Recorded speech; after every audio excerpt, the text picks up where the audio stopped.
Hi folks, welcome. My name is Daniel Roth. I'm a program manager on the ASP.NET team. And in this session, we're going to be talking about what's new in ASP.NET Core. Hopefully you heard earlier today at the keynote that ASP.NET Core 2.2 Preview 2 is now available for you to download, to install, and to try out. In this session, I'm going to talk about many of the new features that are now available with this preview release, and I'll also talk about some of the additional investments that we're planning to make for the final 2.2 release. To get started with ASP.NET Core 2.2 Preview 2, you're going to want to go and download and install the latest .NET Core SDK, the 2.2 Preview 2 SDK. You can get that from the .NET website and install the Preview 2 version. If you are on Windows and you're using Visual Studio, you're going to want to get the latest preview release version of Visual Studio 2017. That would be 15.9 Preview 2. You can get that from visualstudio.com/preview. Or also, if you already have the preview channel installed, you can just update to the latest release.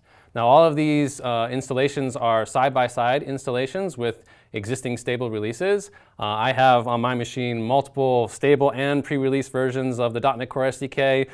I've had like 2 different preview releases and a stable release of Visual Studio. They all work great side-by-side, so you can install them without fear that they will have any impact on your development workflow.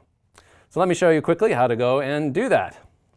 So let's just hop over to a browser real fast. To get the 2.2 SDK, you're going to want to go to .NET and then go to the Downloads page. That's the Downloads tab up top. And you should see this nice banner at the top of the page that says, if you want to try out 2.2, make sure you download the Preview 2 installer. If you click on that link, that'll bring you to this page, and you're going to want to install the SDK for your platform and architecture of choice.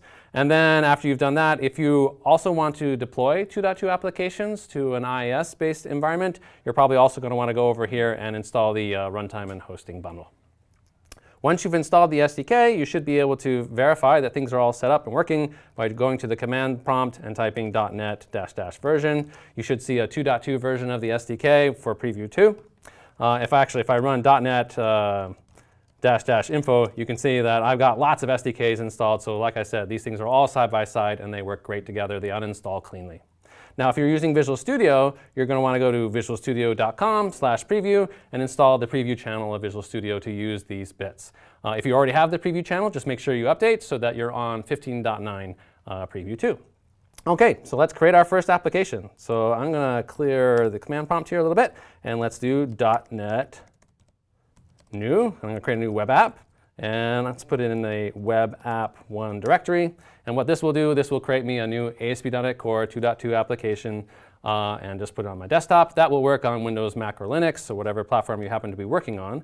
If you're in Visual Studio, you can just open up Visual Studio, file a new project, and if you go to create an ASP.NET Core web application, click OK. In the new ASP.NET Core web app dialog, you should see that ASP.NET Core 2.2 is now available for you to use. Go ahead and pick the default web application template, and you're good to go. So that's how you can create your first application. Now, in the project templates for this release, we've made a bunch of tweaks. In particular, for the default templates, if we look at the layout, you can see that we are now using, let's see if we can find it. There it is, Bootstrap 4. So our templates are now Bootstrap 4 based. So you get a nice fresh UI. And in fact, we took this opportunity to go through the template content, simplify things a bit, and give it sort of a fresher look. So if I run this application, you can see what the new template looks like. We've basically tried to remove all the extra code and content that you don't really need, so there's less stuff for you to delete when you're trying to get up and going with your application. And this is what it looks like. So that's the new template. It's based on Bootstrap 4, a lot more minimalistic. We hope you like it. Let us know what you think on GitHub. Other things that we've also done, if you're working with SPA frameworks like Angular or React, if you go to create a Angular application, I'll do that one real quick as well. We've updated all of the client-side frameworks as well. So the Angular application is now based on, let's see, if we go into the client app folder, packages.json, you can see now it's based on Angular 6. I believe Angular 6.1 has also recently come out. These frameworks move pretty fast. As much as possible, we will continue to update these templates to use the latest versions of the client-side frameworks. But for now, you can go ahead and use ASP.NET Core with Angular 6. So that's how you can get started.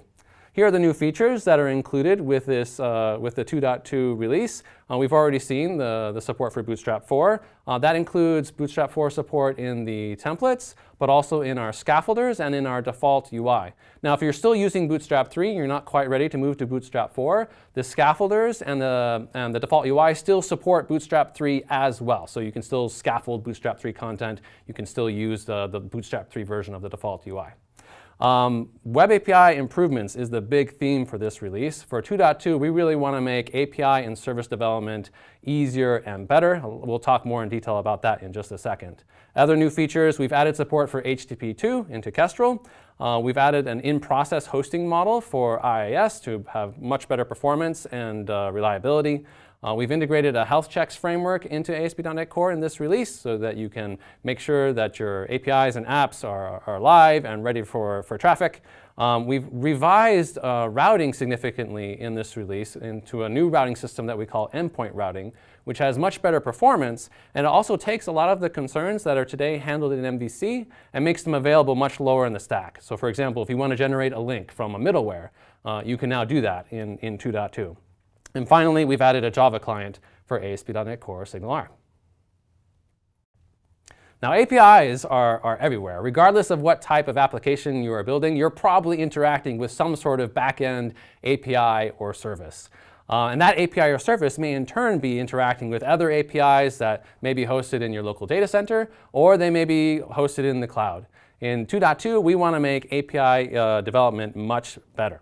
So what are we doing in this release? Well, we're trying to make API and service development, make APIs and services easier to create, make them easier to test and to debug, easier to document with standard specs like OpenAPI specs, easier to consume, including things like client code generation, easier to secure, easier to monitor, and then all of the performance features, related features that we've done in this release, of course, also apply to APIs so that your APIs get faster and more efficient.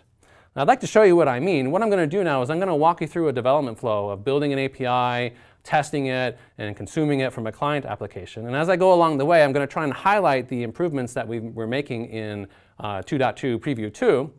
And then I'll also try and point out areas where we're still planning to make additional investments in this release. So let's go do that. All right, so let's go back to Visual Studio, and let's create a new project. And what I want to create here is I want to create an API that's going to be an API for managing data about pets. It's going to be a pets API. So let's call this pets API. Do I ever have a pets API project? Let's see. Looks good. All right, and then let's go ahead and use the API template for ASP.NET Core 2.2. Awesome. OK, so what does this template give me by default? Honestly, not much. I get this very simple values controller, a very simple API that just, well, it returns a set of static strings or an individual string. And then the post, put, and delete actions, well, they don't do anything at all. But at least they're there. This API does at least use the new API controller conventions that we introduced in 2.1. If I run this application, what will it do? Well, it'll build. And then when it runs, well, it just uses the browser to browse to one of the API endpoints. It browses to /values and just returns the JSON. So that's OK. I mean, but with a browser, it's not the best tool for doing API testing and debugging. I mean, it really can only do GET requests by default unless you want to write some code. Maybe we can do better. So what we're doing in 2.2 is we're introducing a new tool that we call the HTTP Repple. And it's a .NET Core global tool that you can install on a machine that gives you a command line interactive REPL for interacting with API endpoints. All right, so how do I get this tool? So you install it from the command line. It's a .NET Core global tool. So .NET tool install. And we're going to install it globally, so -D to install it globally. And the version that you're going to want to get right now, this tool is currently not available with the Preview 2 release that we just shipped. It's not currently on NuGet quite yet. It will be in the next few weeks. So if you want to get it today, you should be installing it from our CI dev feed on MyGet. So the version you're going to want right now is 2.2 just pick the latest preview release --star, and then you're going to need to add an additional NuGet source in order to acquire this tool. Now, I'm not going to hand type that on the fly. I've got it copied over here. Let's go ahead and grab that. So there's the MyGet feed that you're going to want to use. Let's make this a little bigger. So .NET Core API, and then the JSON file for the feed. And then the package ID for the tool is .NET-HTTP REPL. Okay? When you run that, that will then install the tool on your machine so you can then execute it. I've already installed it, and I can verify that by doing .NET tool list -G to see all the global tools that I have in the machine. And you can see I've already got the HTTP REPL installed. All right, cool. So now I should be able to do .NET-HTTP REPL. And that will then pop me into this interactive REPL for interacting with API endpoints. Now, right now, it says it's disconnected. It's not connected to anything.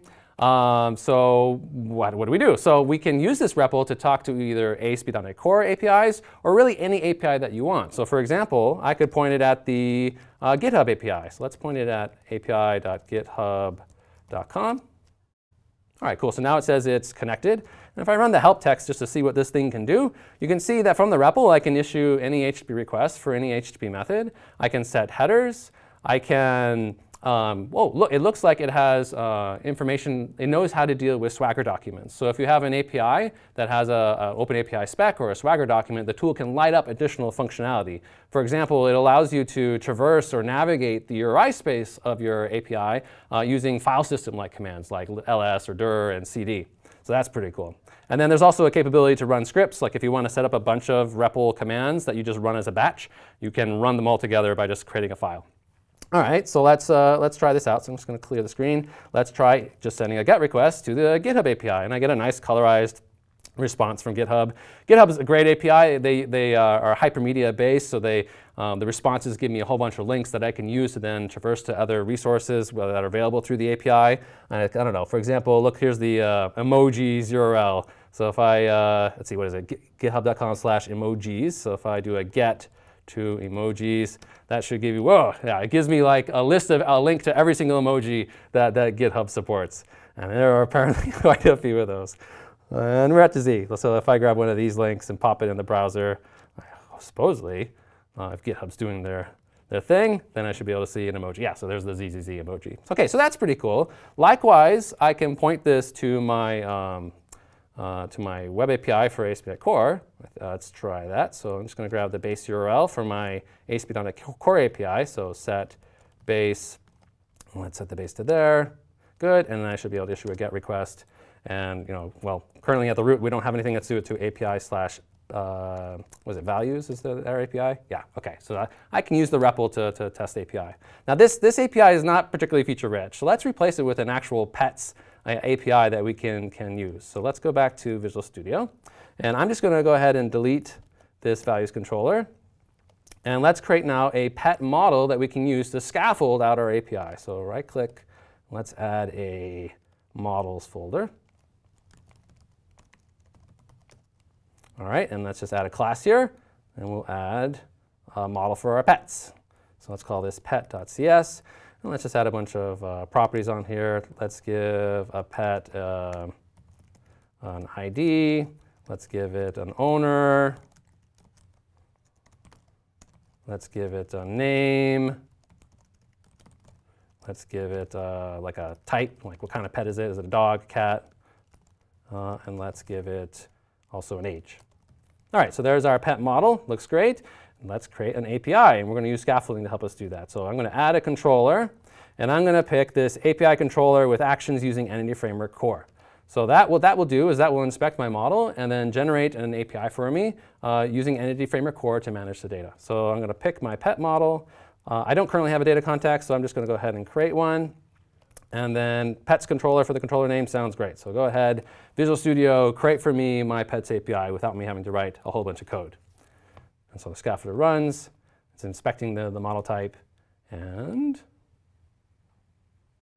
let's see if that's going to work. All right, cool. And so this is saying that the app settings.json file got updated. That's just because it added a connection string for the database. And now I've got a much more feature-rich API. It's got actions for getting all my pets, getting individual pets, and then put, post, and delete. And these are action methods that actually have code in them, like it's using a database context to save data and manipulate data. So that looks good. All right, now one more thing. I want to switch the launch URL for this application to no longer be API/values. In fact, let's just put it at the root. So, and I want to use my HTTP REPL to now test this API. How can I do that? So I'm going to wire it up in Visual Studio. And the way I'm going to do that is by going to Browse With in the dropdown by the little Run button. And that will allow me to select which browser I'd like to use for testing my API. So instead of using like a normal browser like Edge, I'm going to use the HTTP REPL. So how did I do that? I just clicked Add, and then you specify the path to the HTTP REPL executable. You can see that down below. It's in your user profile under the .NET Tools folder. And so that's how I set that up. So let's browse to our API using the HTTP REPL. All right, cool. So now I should be able to do a get to like API/pets. And oh, this is probably going to crash because I haven't done anything with migrations, because this app actually now has a database. So let's quickly run migrations. Let me run to the package manager console. And let's do add migration. And I'd like to call my first migration initial. And I like to put my migrations in the data migrations folder. I like to keep everything under the data folder. So what that will do is that will generate some code for setting up the tables in the database. And it looks like that worked. I can see the migration code is over here. And now we just need to apply that migration. So let's update the database with the migration. And that will allow Entity Framework Core to then run that code to generate a whole bunch of SQL for setting up the tables for my Pets API. We'll just give it a second. And there goes a whole bunch of SQL. OK, so now it should be all set up. And I should be able to reissue that GET request. One of the things I really like about the REPL is you just arrow up and re-execute. And OK, now we've got an empty array of pets. We don't have any pets yet. OK, so how do I add some pets? Well, I could do it also from the REPL right now. But the REPL can become much more feature-rich if we actually enable Swagger for my API. Like give it an actual spec, an open API spec, so that the tool can figure out, well, what's the URI space for this API? What types does it expect? The HTTP REPL can help me with those things if it has that information. So what I'm going to do now is go ahead and enable Swagger generation for my Pets API. So let's go back to the project. I'm going to use a community project called Swashbuckle to enable Swagger documentation. So let's manage NuGet packages. And I'm going to add swashbuckle.ASP.NET Core. And let's browse for it on NuGet.org. There it is. And let's go ahead and install that. If you haven't used Swashbuckle before, it's a great open source project that does Swagger generation for ASP.NET Core applications. This is the GitHub repo. And it's got actually some really nice documentation on the README for how you set it up. So now that the package is added, let's see, what do I got to do? Well, I got to add the Swagger Gen services. So let me go back to my API, and let's go ahead into the startup and go to Configure Services and add the Swagger Gen services. Let's change from my API to Pets API and just add the missing using statement. Great. OK, what else do I got to do? OK, I've got to make sure my API follows the right programming model conventions so that it indicates what its HTTP methods are and so forth. I'm already doing that because I scaffolded my code. The scaffolded code from ASP.NET Core already follows those conventions. And now I just need to add the endpoint for exposing the Swagger document and also the Swagger UI. OK, so I add some middleware to my middleware pipeline. Let's use some Swagger. And then lastly, let's use the Swagger UI. All right, cool. And again, let's change this name to Pets API.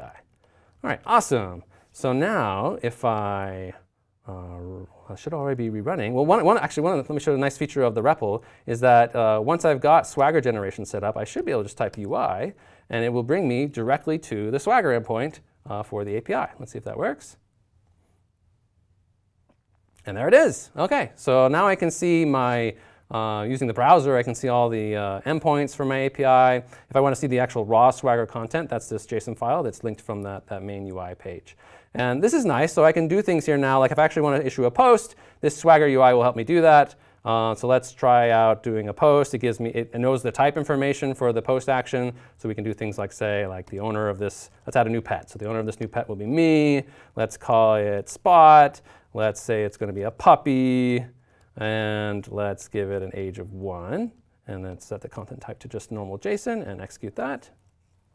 And voila, OK, so we got a 201 response, and we've created our new resource. Now down here below, you can see that the Swagger UI is showing me all of the responses that are supported by this endpoint that are advertised in the Swagger document.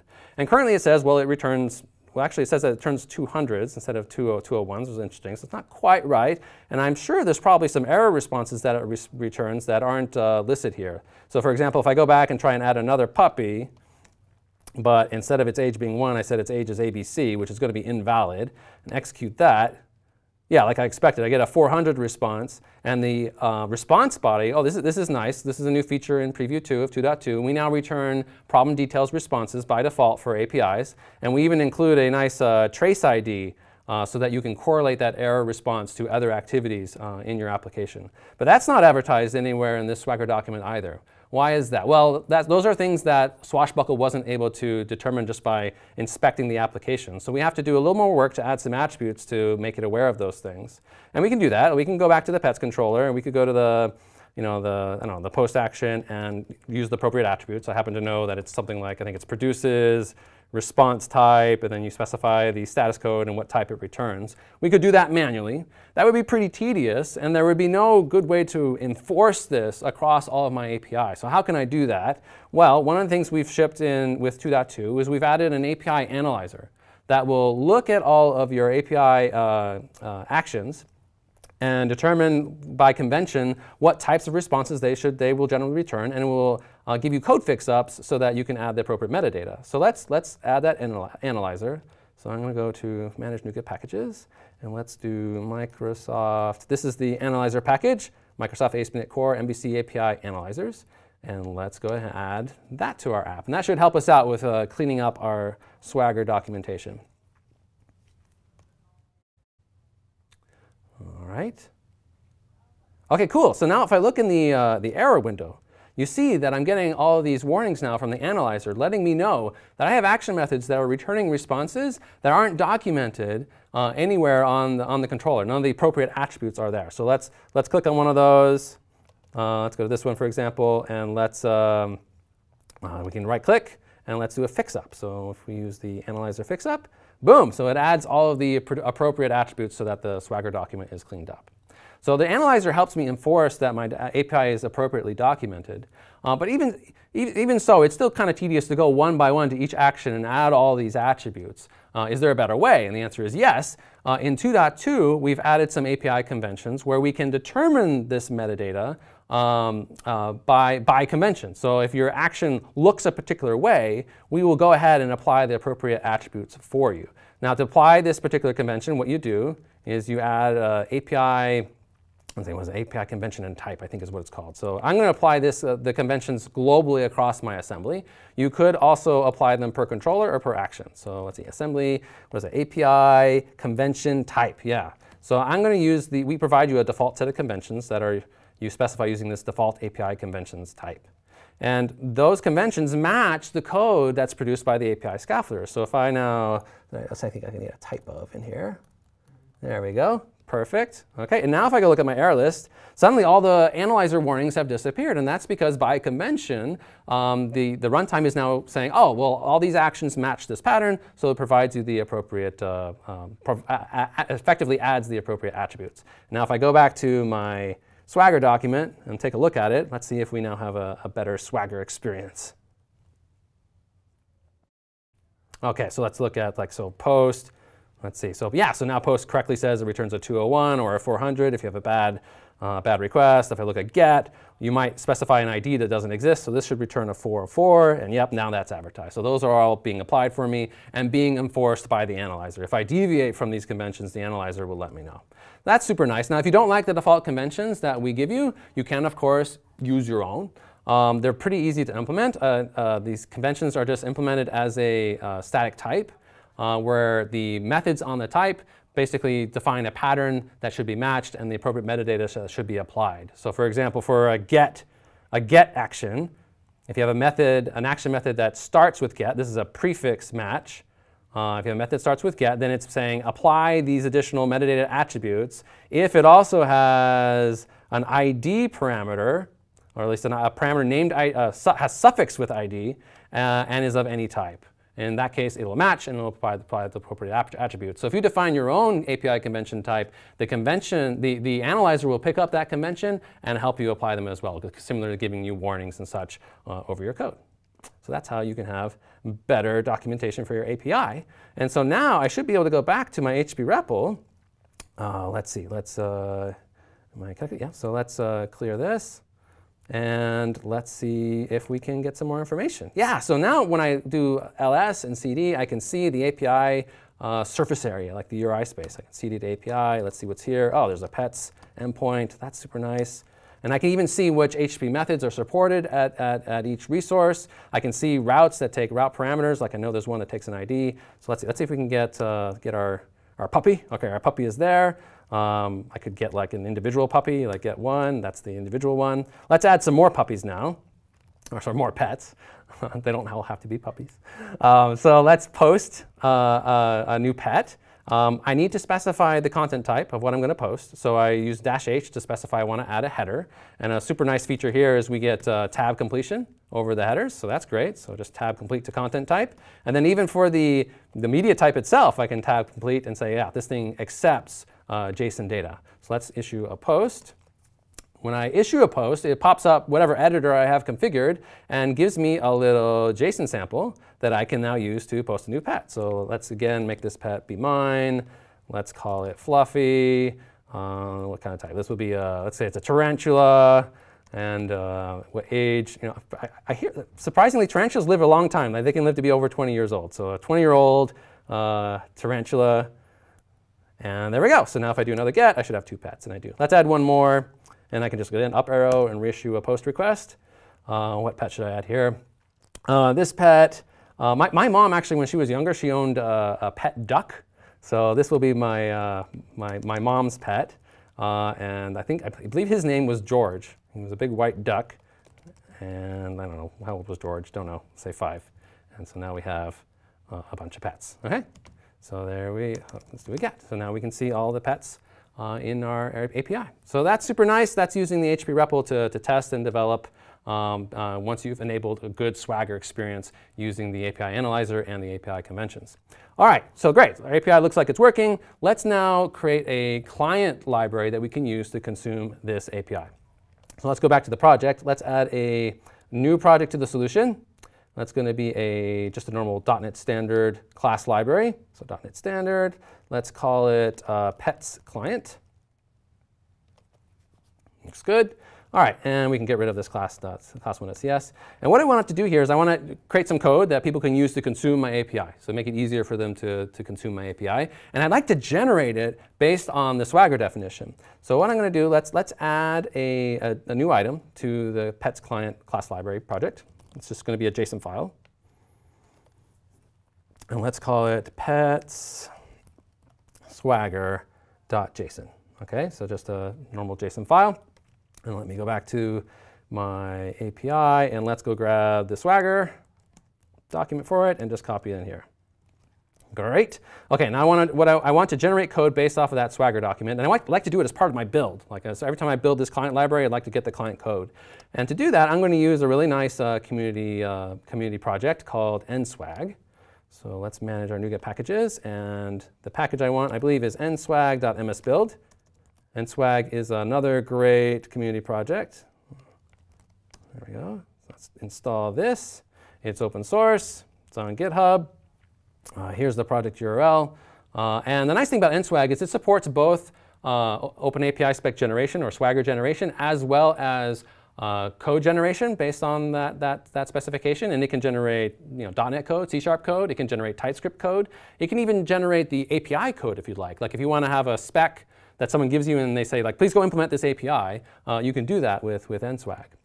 All right, so I'm going to wire up nswag as part of the build of my project. So let's edit the csproj file. I've already got the target set up here in my snippet manager, also known as Notepad, so I'm just going to copy that in. And so all this does is define a new target that's going to happen before build, and it's going to run the nswag command line tool to generate some C# client code from the Swagger document. And I pointed it at the petswagger.json file, specified the namespace. I've specified a couple additional parameters, like I'd like to be able to inject the HTTP client that it uses, so I've set that to true. And then I've also specified what the output file name should be. OK, so let's save that. And now if I just build my API client library, hopefully I'll get some client code. Let's see if that works. build succeeded, and voila, we have a new pets client.cs file with some generated code that I can use to consume the API. Now that whole experience of acquiring the Swagger or OpenAPI spec for an API, pointing your build for a library to that document and having it generate client code for you, we want to make that experience a lot more seamless in 2.2. So in preview 3, the next preview, we're actually going to be providing some MS Build infrastructure so that you can just add a package and then in MS Build say, I would like to generate a client for that project over there, kind of like a project reference. Or I'd like to generate a client for that API over there, like using a URL, and have that just work. And we plan to be working with the existing community projects like NSwag and Autorest so that you can use the code generator of your choice. So that's coming, something to look forward to in preview 3. Now it looks like I'm missing newtonsoft.json, so let's go ahead and add that. So our generated code compiles, and now we should be good. Yeah, okay, great. So now we got our client library. All right, so now let's build an application with this. Like I work on ASP.NET, so I'd like to build a web application. I have a .NET class library. I don't really feel like writing JavaScript right now. So for our client application, let's create a Blazor application. Now, if you're not familiar with Blazor, Blazor is a relatively new experimental project for running .NET code in the browser. And it's run in the browser via WebAssembly. And I've got Blazor, the Blazor extension installed in Visual Studio here, so I'm going to add a new project to my solution. That's going to be a Blazor app. So let's call this one Pets App. It's going to have some UI. And Blazor apps can run any .NET standard library, so they should be able to use our Pets client. Okay, so the Blazor's not part of 2.2. It's just an experimental project that we've been working on. Okay, so let's create a new Blazor app. I'm going to add it to my solution. Very cool. All right, and now let's just add a reference from my Blazor app to the client library that I just created previously, generated from Swagger. All right, now I need to also, there's one workaround I'm going to have to do with the Blazor app currently. This is something that we will be fixing in the future in order to allow it to work with newtonsoft.json. It's just a temporary limitation, but I'm going to turn off the Blazor linker. This will make the app a little bit larger, but it will make more things work. So we're going to do that quick workaround. I also need to now host this Blazor application. Blazor applications are purely client-side. They're just a bunch of static files. So you can host them wherever you'd like. I want to host this particular Blazor app in my ASP.NET Core app in the Pets API project. So to do that, I can just add a helper package for hosting Blazor apps in ASP.NET Core. And that one is blazor.server. Let's go ahead and install that. Okay, and once that's in, we need to add a reference from the hosting app to the Blazor application. Looks good. So let's add another reference to the Pets app from the Pets API project. All right, cool. So now I should be able to go into Startup in my ASP.NET Core app and say app.use Blazor. And I'm just going to point it at the app, the program class from the Blazor application, so it knows what to host. And that's all you got to do. All right, cool. All right, so now we should be able to use the Pets client from our Blazor app. So let's go into the startup class for the Blazor application, and I'm going to add the Pets client as a service so that I can inject it to any of my pages or components. So I'm going to say services.add singleton. And I want to add the, Pets client. I think the name of the class is generated as .client, okay? And I'm just going to add that as a singleton service. Blazor, the reason why this works is because the generated client code takes in its constructor an HTTP client, and Blazor applications make HTTP client available as a service as well, and it's already wired up with the right base URL and with the right message handler so that it works in the browser. So when we resolve the Pets client, it should just get the right HTTP client under the covers by default, which is great. All right, so that should be all we need to do there to make it available as a service. Now let's just add some code. So in my home page for my Blazor app, I'm going to write a little code here. Let's do an IEnumerable. I'd like to do an IEnumerable pet. I think I need to add a using statement here. So using Pets client. Yeah, so IEnumerable of pet. Yep, so it gets IntelliSense there. So let's call this variable pets. And then when this page loads, let's just go ahead and use the pets client to grab all the pets data. So let's do a protected override. And on init async is what we're going to do, because we're going to do an async call. So we should make sure we use the async version. So let's make this async. And then in here, let's just acquire all the pets. OK, so I need a pets client now. How do I get that from this page? Well, it's just Razor, so we can use the normal @inject syntax, which basically will create a property on this page of whatever type you want. I want a pets client, and let's call the name of the property pets client. So now I should just be able to refer to this pets client anywhere in this code. So let's take the pets variable we created previously, and let's just populate it by doing pets client. Yep, getting IntelliSense. Dot, and what do we want? So the method names that were generated by nswag are based on the URI path segments for the various endpoints. I want to just do a get, so API pets get async is the one I want. And I don't have to pass anything because it already knows about the URI space, and that should be it. So now I should have all the pets. Now I just need to render some UI so I can see them. So let's add a little header here. Here's my pets. And let's add a little if clause. So if the pets are ready, like if it's not null, then let's do an unordered list here, and then for each, let's go ahead and do that, var pet in pets. Yep, getting IntelliSense, great. And then what do we want to do? We want to generate a list item, and we'll put the pet name, pet.name. All right, if the pets are still null, like we haven't actually successfully loaded them yet, then let's just display a little message that says, finding pets.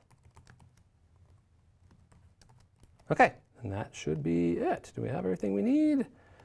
All right, all the squigglies are gone. Let's run it and see if that works. All right, so we're building the application. And this will build the Blazor app, which refers to the pets client. It then gets hosted in the ASP.NET Core application, which also has the web API. All right, it's loading in the browser. Cool. All right, so our Blazor application is starting up.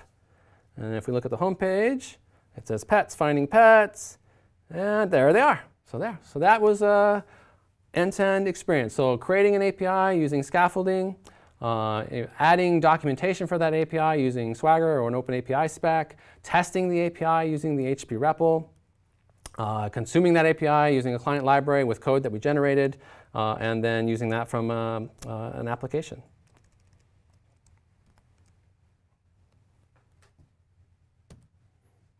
All right, so to make APIs easier to create, we give you the scaffolding, and the scaffolders in 2.2 have been updated with the latest conventions.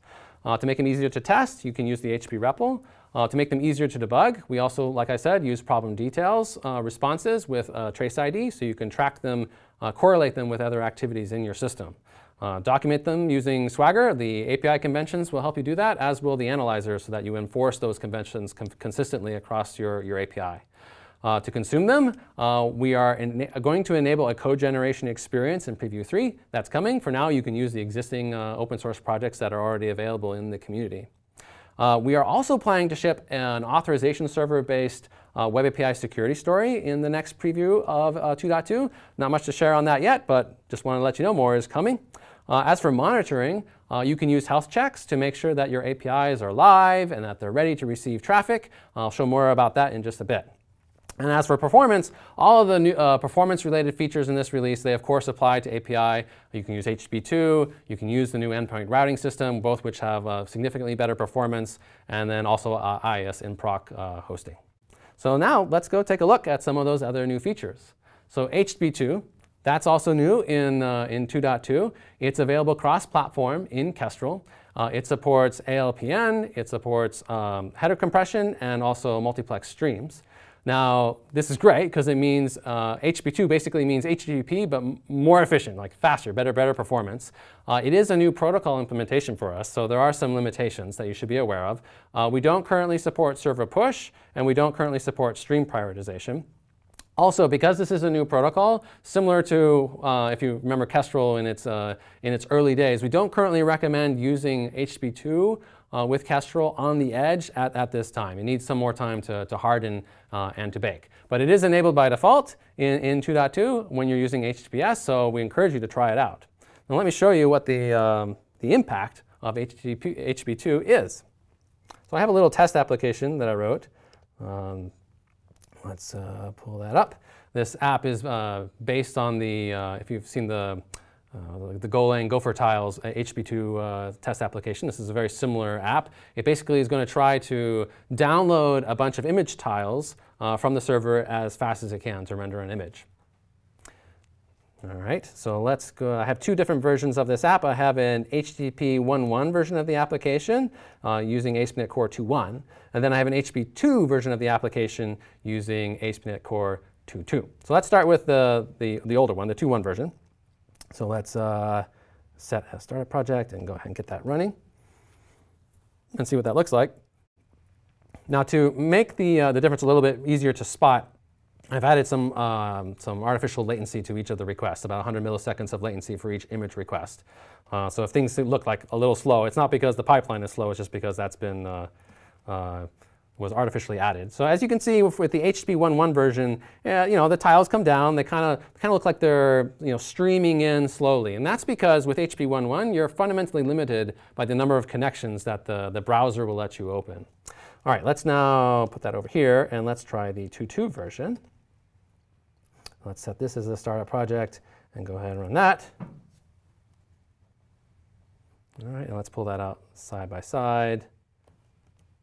All right, and let's Control F5 so we can see what that looks like. And bloop! So it actually loads really, really fast. How is that possible? Well, this is basically the stream multiplexing in HTTP2 that's allowing you to get much faster load times. You can send multiple requests basically over the same connection. So much faster DOM complete time on this one than on the HTTP 1.1 version. And we can refresh this a few times just to make sure we're not slow because it's cold or whatever. Ooh, looks like that one took a little longer. Let's give it a. There we go. So there's a much faster time. So I hit a little hiccup on my machine. So that's hopefully you can see the difference there that you can get some really nice performance out of HTTP2. Let me stop the servers. All right. So that's HTTP2 support, and like I said, it's on by default as long as you're over HTTPS. It does require HTTPS. Also new, the new Proc hosting model for IIS. We had started work on this actually in an earlier release, but we are now shipping it with 2.2. Currently, when you host ASP.NET Core applications in IIS, it uses an out-of-process hosting model. What that means is request comes into IIS and then it forwards the request to a .NET EXE process where your application actually runs. Now that has some obvious overhead in terms of performance. It also causes some reliability issues. If anything goes wrong with starting up that .NET EXE process, or if it crashes for whatever reason, your application then breaks, and it's hard to figure out why. With the new in-process model, your ASP.NET Core app actually runs directly in the IIS worker process, which gives you much better performance and much better reliability. If things go wrong, it's easier to figure out why. So that's the main motivation why we're doing this feature. And the performance is looking really, really good. In our latest perf tests, these were back in August, we're seeing like 4 times the performance throughput for like a benchmark where we're just turning a JSON payload using both the in-process model and the out-of-process model. So looking great there. To see it in action is pretty easy.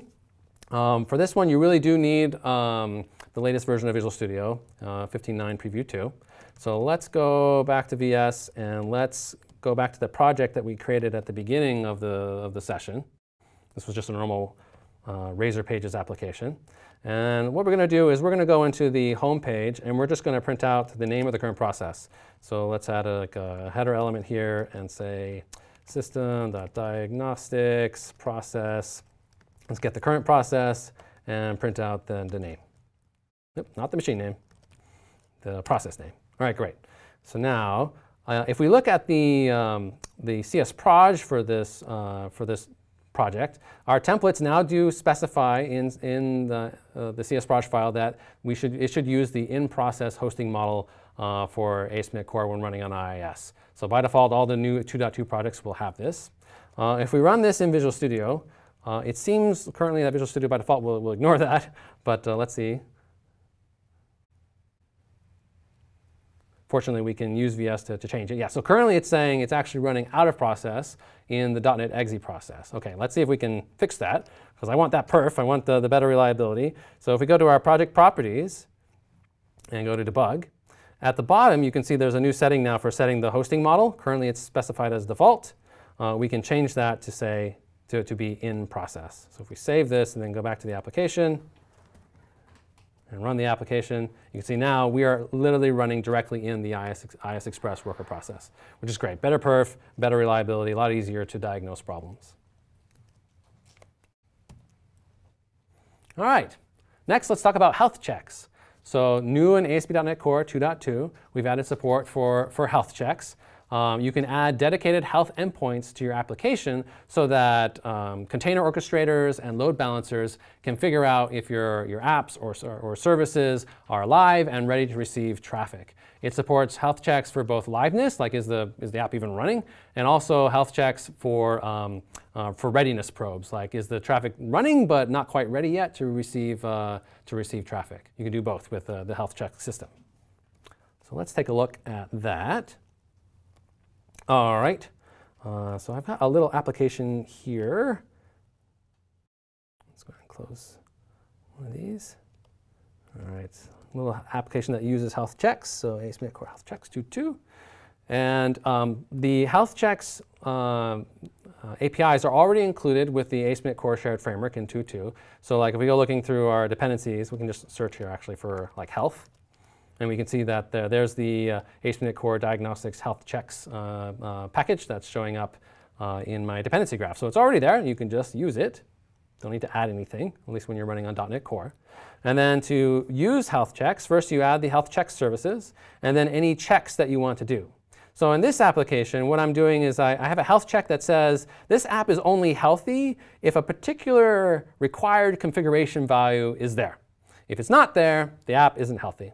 And this is intended to mimic a case like, for example, where you want to have a health check that checks to see is my connection to the database good? Like, is it set up and ready to go? You would do something very similar to that here. But to keep it simple, we're just going to check a config value and see if it's there or not.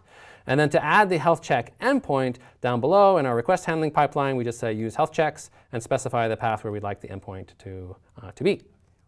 OK, so now let's see. I have already gone and deployed this application to Azure as an Azure App Service. I've actually deployed it into two separate Azure App Services.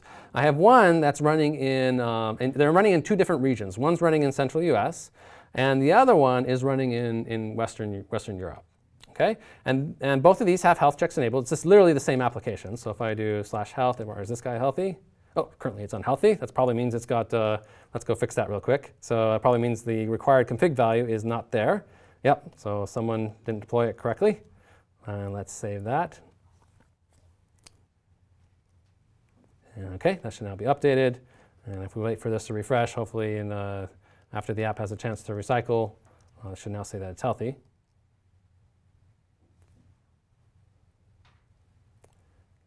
Give me a second for our app service to restart the app. OK, so health. OK, yeah, so now it's healthy again. That's good. So we got one healthy app. And then the one in Western Europe also has a health endpoint. We can click browse to that one and see that one's healthy too. OK, good.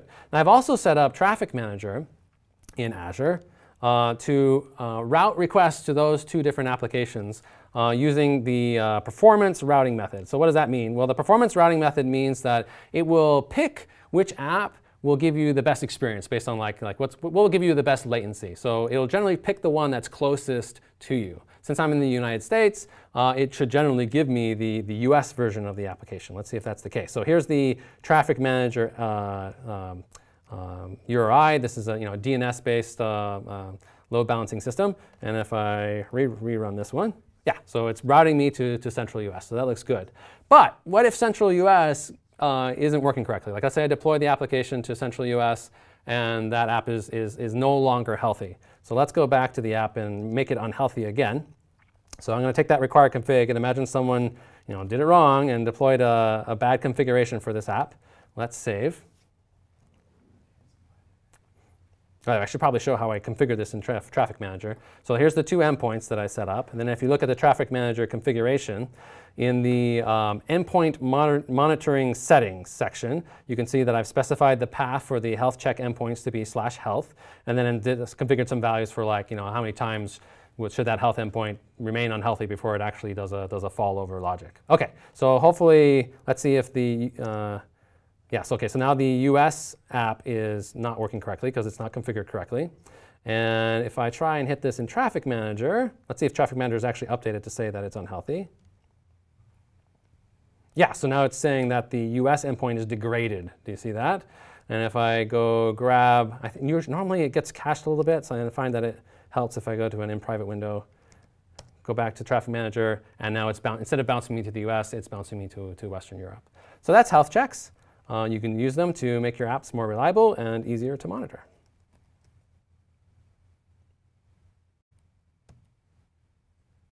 All right, endpoint routings next. So we are implementing a completely new routing system for ASP.NET Core 2.2 that we call endpoint routing. It is on by default in a 2.2 application as long as you've set the compatibility mode to be 2.2, which means it even replaces the existing routing system. And the nice thing about this new system is it has much better performance. It has about a 10 to 15% throughput perf improvement, and it's also much more scalable. We've been testing this routing system using actually the Open API spec for like all of Azure, like all of Azure's management plane, which, thousands of endpoints, and it scales great, even to that many of endpoints. It's also really nice because it moves the routing concerns lower in the stack so that you can use them in more places, including outside of MVC. So for example, if you want to generate a link from middleware to some endpoint, you can do that with the new endpoint routing system. It also includes a bunch of other minor improvements. It has a feature called parameter transformers, which lets you transform route values. So like if you want your action names to be snake cased, you can do that. We also added a new catch-all syntax with 2 stars, star, which will encode everything that gets captured except for the slashes so that you can more easily round-trip URI paths that contain slashes. So new endpoint routing system, it's kind of laying the foundations right now for even additional work that we want to do in the routing space. So you should expect to see even more improvements coming in future previews and future releases. All right, the last thing I want to show you is the new ASP.NET Core Java client. We have a new Java client library that you can use to connect to ASP.NET Core SignalR hubs. It's available for Gradle and also for Maven. And it is starting in Preview 2, it now also supports the Azure SignalR service. So if you want to write an Android application that's written in Java using SignalR to add real-time capabilities, and you want it to scale, you can use the Azure SignalR service to do that. We have a really nice Android sample using the Java client that you can take a look at, and I'll show you that next. Okay, so I have Android Studio installed here. With the Android, the SignalR Android sample already wired up. If we look at the build.gradle file, you can see let me highlight it again so you can actually see it. There's the SignalR library being added as a dependency. So com.microsoft.ASP.NET :SignalR. This is the preview 1 version. We need to update that to preview 2, but the code is basically the same. If we look at the main activity.java, you can see that it just looks like the normal SignalR client. You create a hub connection to a hub. Here I have a hub that's hosted on Azure.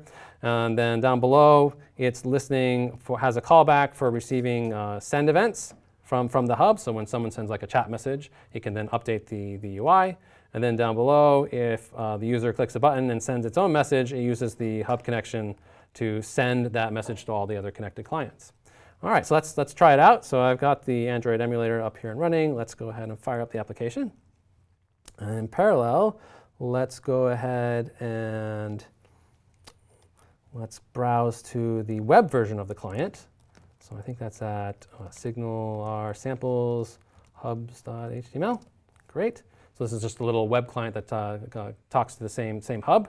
And I'm going to connect from the web client. And you can see in the Android version, it's recognized that another user has joined. And so from the Android app using the Java client, we can say like, hello, .netster, and send that. And down below, see that we got that message in real time in the web app. And then from the web app, we can say, "Hi, Mr. Android," and broadcast that, and we get the message from the Android client as well. So that's the new Java client, and like I said, it supports the Azure SignalR service. Give it a try.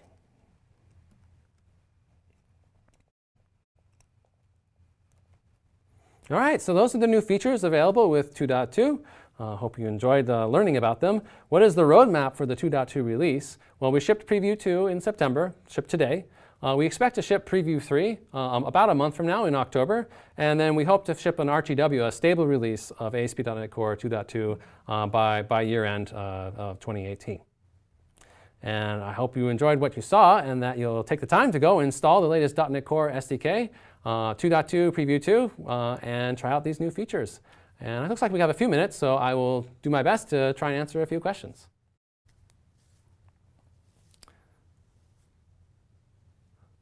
All right, so any plans to provide updated templates for Vue.js?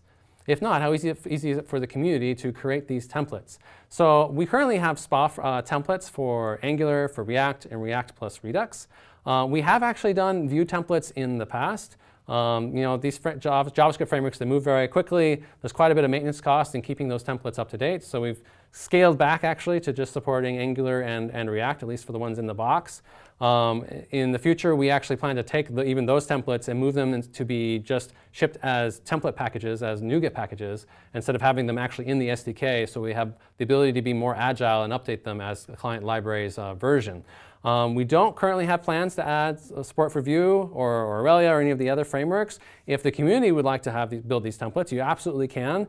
Anyone can actually create a template pack as a NuGet package, ship it to NuGet.org, and then you can install them by doing .NET New-I and just point at the package ID for the package. So if the community would like to maintain a Vue version, that would be totally great, and people should absolutely do that. I'm sure the code for the version of the Vue template that we used to have is still kicking around. That would probably be a good starting point. Next question, can we experiment with .NET Core 2.2 in Visual Studio Code? Yes, absolutely you can. The main reason why we recommend using the latest preview version of Visual Studio is because there are features that light up with that preview release. Like, for example, being able to use the new Proc hosting model when you're building and debugging your applications. That support was added in the latest preview version of Visual Studio. Also, the scaffolding support so that you can scaffold both Bootstrap 3 or Bootstrap 4 versions of UI for ASP.NET Core that was added in the latest preview release of Visual Studio. But you can still do development with any editor that you'd like. If you like Visual Studio Code, absolutely. You can .NET build, .NET run, .NET publish, all those things, get IntelliSense, those things, the runtime features and the framework features will, of course, continue to still work. So the next question was about Swagger and the HP Repple, that they seem to have overlapping concerns. Do we really need both? And I think the answer there is absolutely yes. Like, depending on how you like to work, some people like to have a GUI UI. They like to be able to point and click and see pixels on the screen when they're doing the development flow. Other people really like the productivity of a command line interface that's scriptable, that you can just up arrow and repeat interactions. The Swagger UI is also very generic. Like, it's based on whatever you can learn from Swagger. With the HP REPL, we think there's also opportunities for us to do things that are more .NET specific, to add value specific to .NET scenarios. For example, in the past, we've looked at exposing log information directly from the HP REPL when you get a 500 response from the server. We could do that for a .NET application. We can't necessarily do that generically from the Swagger UI. So that's why we think there's value, but it's early in that tool's life, so let us know what you think. Next question is, are there any options for managing secrets, like connection strings with passwords, etc., other than Key Vault? Well, I would certainly absolutely recommend using Key Vault for whatever secrets you're trying to manage. Key Vault has a great set of security features for making sure your secrets don't end up going where you don't want them to go and helping you manage that. So Key Vault is great. If you're not interested in using Key Vault, for development scenarios, you can certainly use the user secrets feature that we have in ASP.NET Core to make sure that you don't accidentally check secrets into your source code. It's not really like an encrypted secret store. It's just a way to sort of have a layer of indirection so you don't accidentally put things like passwords or connection strings directly in code that end up on GitHub. If you're running on Azure App Service, you can use things like environment variables for storing secrets. Those are sandboxed so that they only stay within that environment. But still, I would highly recommend using something like Key Vault if you have very sensitive data. And that's pretty much it. We're getting to the end of time. Thank you, everyone, for watching this session. If you have additional questions or feedback about these features, please let us know by filing issues on GitHub.